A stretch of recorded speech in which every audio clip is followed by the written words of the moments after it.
Bom, nesse vídeo a gente vai trabalhar com o limite das funções vetoriais, né? Lembrando que a gente vai trabalhar com funções vetoriais, que são as curvas no plano e curvas no espaço. Então o domínio, né, de uma função vetorial para a gente, uma função f, é um intervalo i da reta, aqui em R2 ou R3. Bom, o que significa falar limite quando x se aproxima de um ponto x é da curva, ou melhor, vamos colocar aqui t, deixar o x, y, z para variável espacial. Quando t tende a t0, a função f de t. Ou seja, lembrando que a função f de t ela é composta por uma função x de t, y de t e z de t, onde cada uma dessas funções aqui é uma função real. E t0 aqui, claro, não vou pegar os extremos do intervalo para poder calcular os limites dos dois lados, né? Então, aqui eu tenho intervalo i da reta, estou pegando um ponto t0 aqui nesse intervalo, digamos minha curva em R3, YZ. Então o gráfico, ou melhor, a imagem dessa função f que me dá um gráfico de uma curva em R3. Bom, aqui eu tenho um valor L, lembrando que L é um vetor do R3. Então, o que significa? Significa limite quando t tende a t0 de f de t, que é o valor L. Ou seja, o que significa? O que acontece com a f de t quando t tende a t0 para esse limite existir? Ou seja, a f de t tem que se aproximar desse valor f. Bom, como que a gente enxerga isso? Primeiro, o que significa, né? Quando t tende a t0, isso aqui deve implicar que a f de t tende a L, se aproxima de L. Vamos ver isso aqui. O que significa isso aqui em R3? Lembrando que esse aqui é o conceito de limite para funções vetoriais, desde que o domínio seja o subconjunto da reta, né?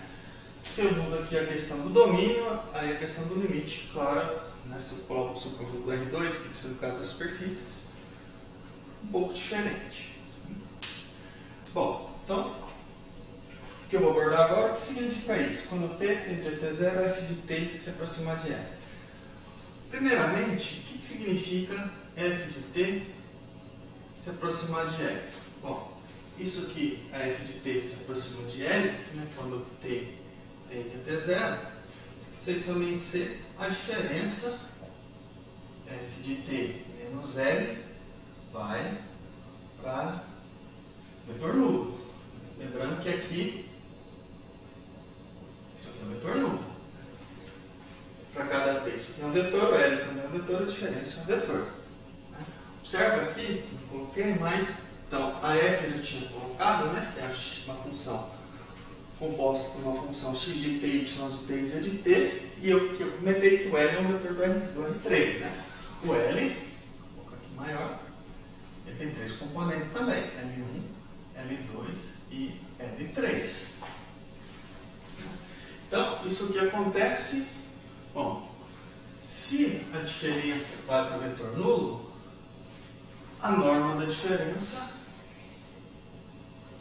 de t menos L vai para zero. Vou até indicar aqui o vetor nulo dessa forma, mas claro que aqui eu estou falando vetores, aqui tem que ser vetor nulo, que eu estou falando norma de um vetor é zero, se somente se o vetor é vetor nulo. Bom, o que significa isso? O que é essa norma, ou a distância R3. Isso aqui, vou colocar aqui a norma do vetor x de t, y de t, z de t, menos o vetor L1, L2, L3, e para o vetor para zero. A norma da diferença desses vetores e para zero. Isso aqui acontece, C somente C. A norma, ou a distância em L3 é a raiz quadrada da soma das diferenças das coordenadas ao quadrado. Y de x, y de t menos L2 ao quadrado, mais z de t menos L3 aqui ao quadrado. Essa diferença aqui, deixa eu mudar aqui um pouquinho, e para zero. Então, observe, falar que a f de t tende a L, ou se aproxima de L quando t tende a t0, é a mesma coisa que dizer que a raiz quadrada de x de t menos L1 ao quadrado, mais y de t menos L2 ao quadrado, mais z de t menos L3 ao quadrado, vai para zero. Bom, observe que aqui eu estou com soma de quadrados. A raiz vai para zero, então, radicando aqui, tem que ir para zero também. Como eu estou com soma de quadrados, essa soma vai para zero, C somente C, cada componente vai para zero. Ou seja, isso aqui, C somente C, x de t tende a L1, quando t tende a t0, y de t tende a L2, quando t tende a t0, e z de t tende a L3, quando t tende a t0. Então, no fundo, a existência desse limite aqui, ela está respondida aqui. Bom, esse limite existe e é igual a L, sem somente ser o limite de cada função componente que existe e é igual ao respectivo valor da componente de L. Então, com isso, bom, o que está acontecendo? Nesse desenho aqui, se eu aproximo aqui, digamos que eu estou percorrendo minha curva nesse sentido aqui, se eu aproximo de T0 pela esquerda, eu estou aproximando desse valor L. Então, se eu estou aproximando, digamos, por aqui, pela esquerda, eu estou aproximando desse valor L por aqui. Se eu estou aproximando de T0 pela direita, eu estou aproximando desse valor L por aqui. Então, é isso que está acontecendo. Ou seja, esse limite vai existir sem somente ser, deixa eu colocar aqui,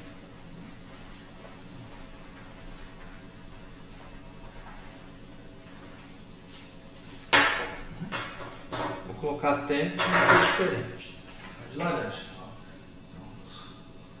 Portanto, o limite, quando t tende a t0, dessa f de t é valor L, sem somente C.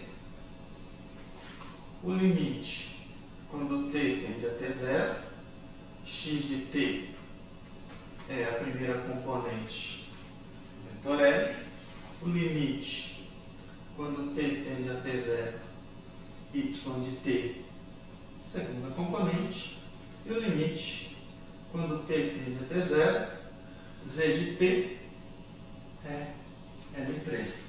Então, observe que para calcular o limite de uma função vetorial, basta eu calcular o limite de cada componente dessa função vetorial. Então, a existência desse está condicionada à existência desses três. Os três limites. Se um deles não existir, então esse aqui também não vai existir. Vamos ver então como a gente usa isso como exemplo.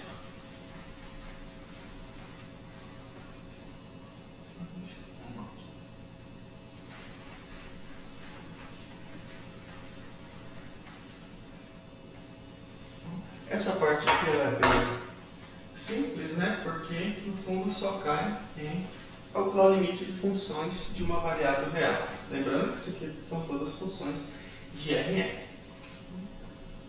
Por exemplo,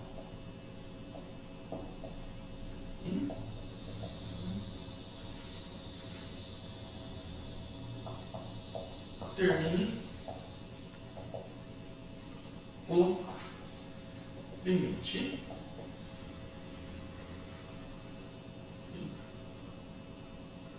se existir. Vou fazer dois exemplos. Se existir. Bom, primeiro a gente vai ver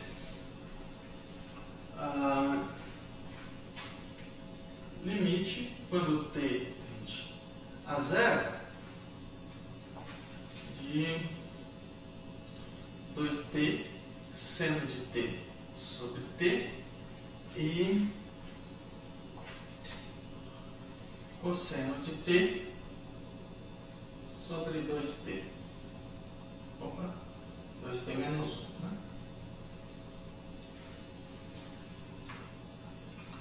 E o outro, tá, vamos resolver isso aqui primeiro, depois a gente coloca mais um. Bom, então, voltando aqui, esse limite aqui existe, C e somente C, o limite de cada componente aqui existe. Então, solução, então, vamos verificar o que ocorre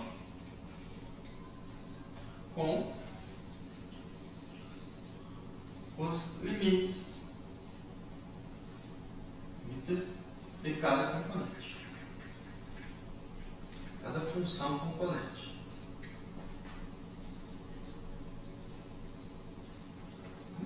Bom, então, o que acontece com o limite quando t tende a zero de 2t? Bom, aqui é simplesmente substituir o t por zero, 2 vezes zero, que é zero. O segundo, vou colocar aqui,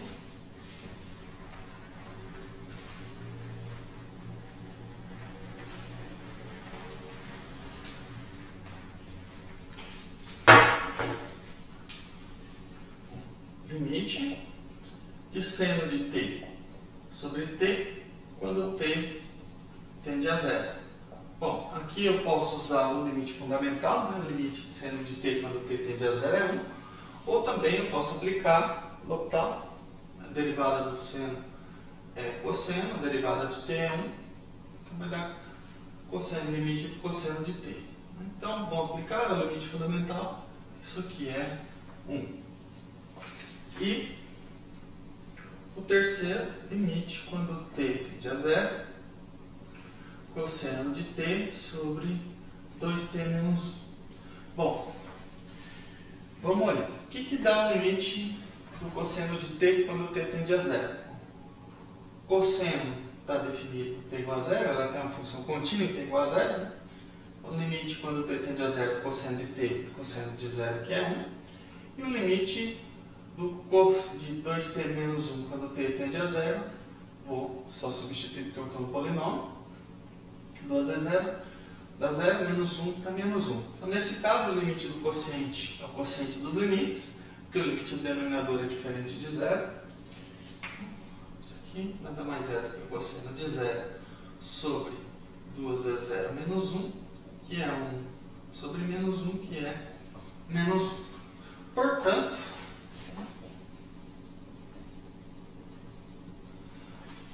o limite quando t tende a zero,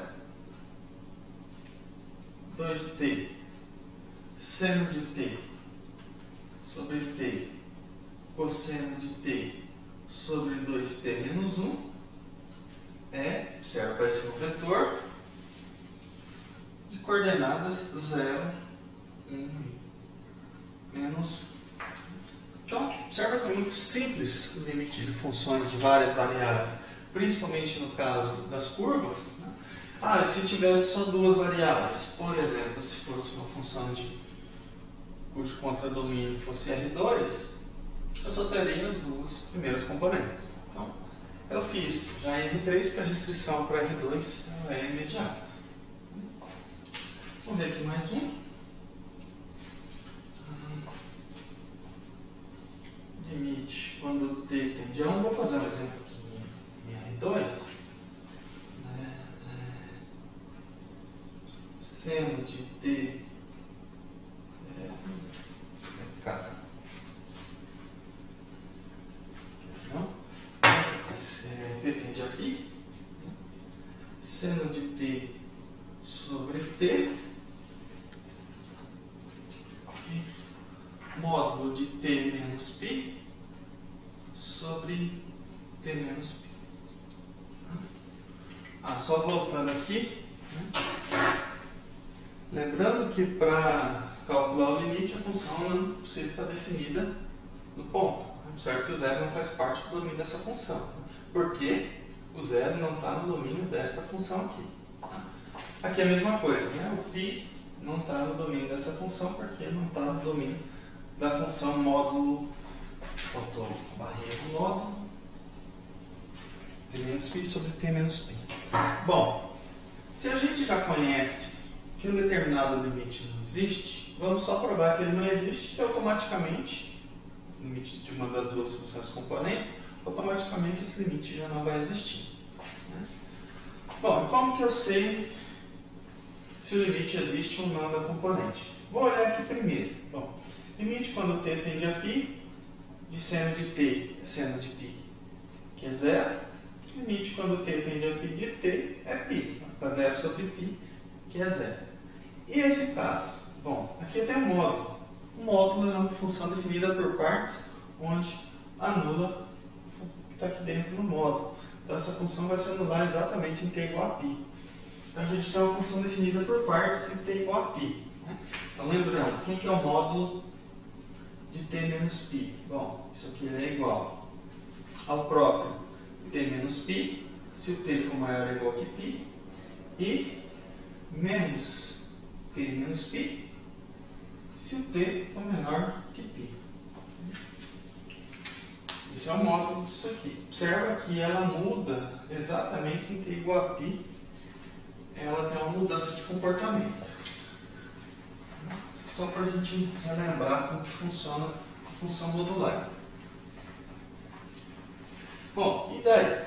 Vamos calcular o limite em t igual a π. Bom, como eu tenho aqui que ela, quando ela se aproxima aqui, por exemplo, pela esquerda, ela tem essa expressão e pela direita tem essa, então vou ter que calcular os limites laterais.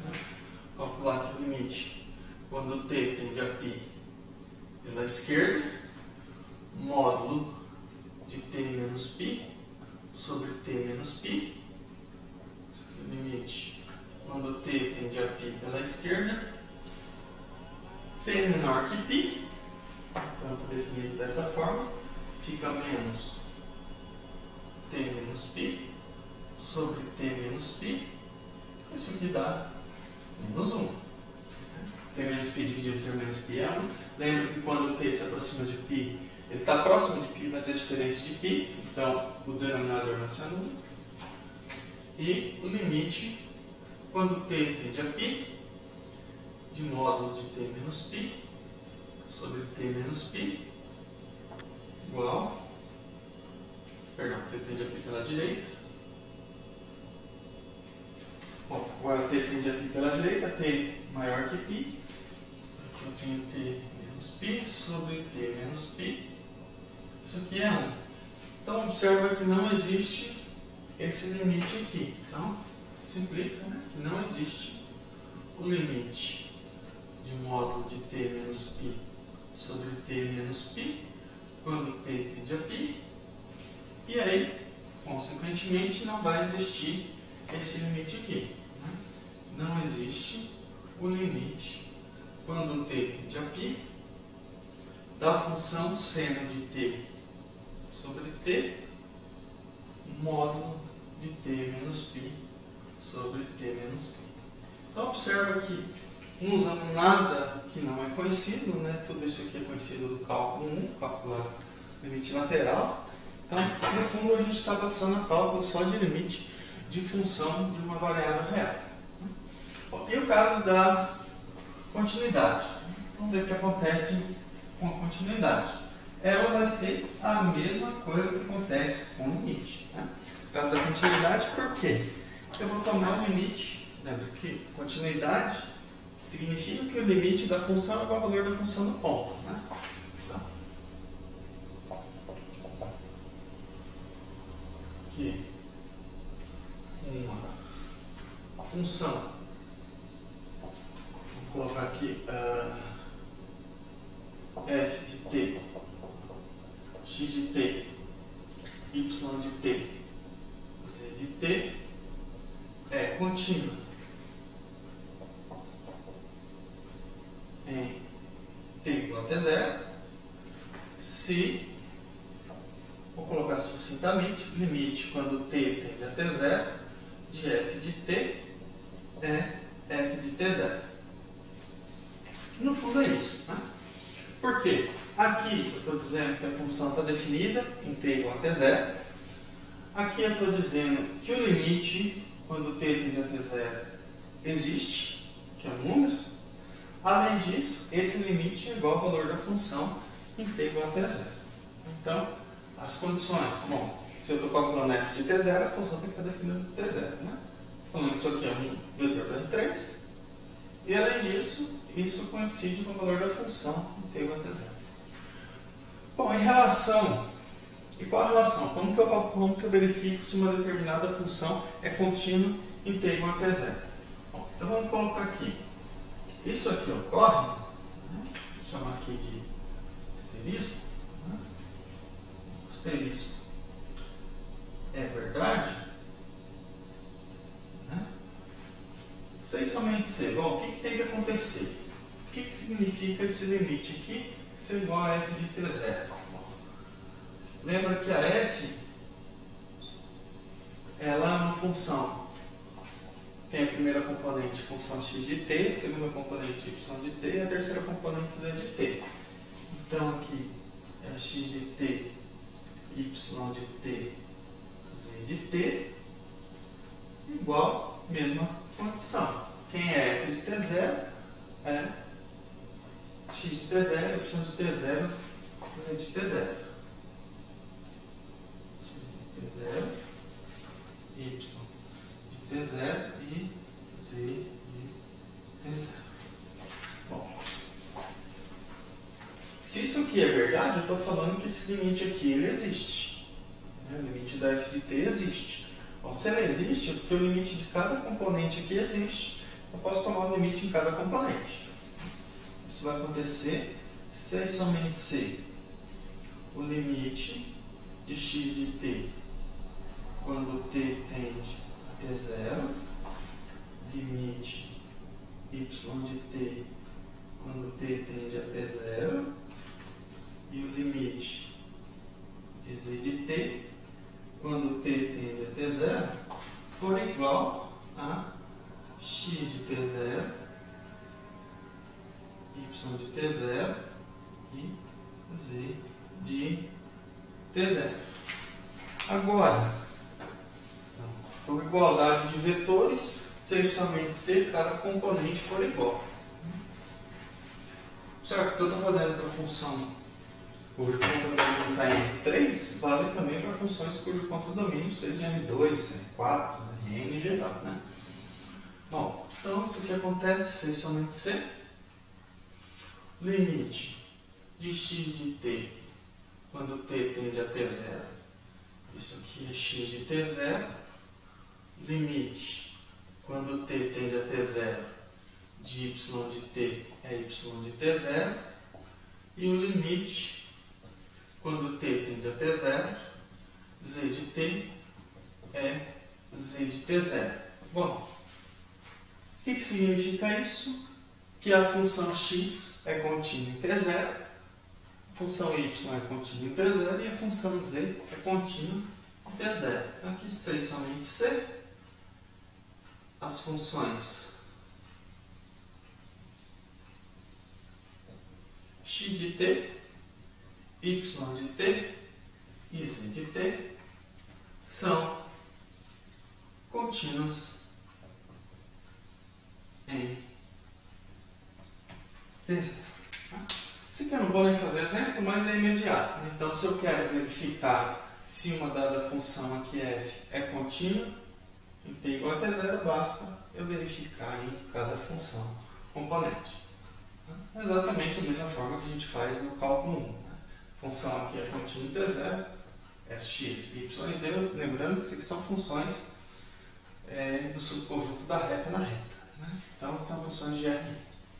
Certo? No próximo vídeo a gente vai começar a trabalhar com a questão da derivada de funções de valores vetoriais.